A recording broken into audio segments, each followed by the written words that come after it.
Les pluies diluviennes qui se sont abattues le samedi 20 février sur l'île portugaise, selon un bilan provisoire à l'époque, auront fait plus de 70 blessés. Les secours se sont organisés dimanche sur l'île touristique de Madère, région autonome du Portugal, au lendemain de pluies torrentielles qui ont fait au moins 40 morts et plusieurs dizaines de blessés, plongeant la capitale Funchal dans le chaos.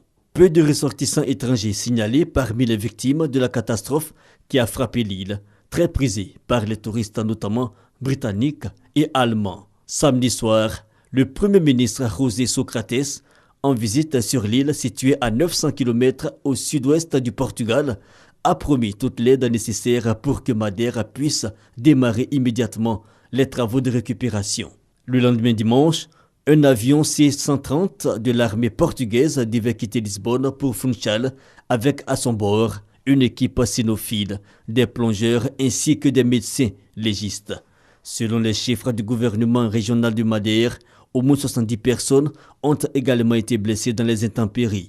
Elles ont provoqué inondations et glissements de terrain, en particulier à Funchal, la capitale régionale située sur la côte sud de l'île, où vivent 100 000 habitants sur une population totale de 250 000 personnes.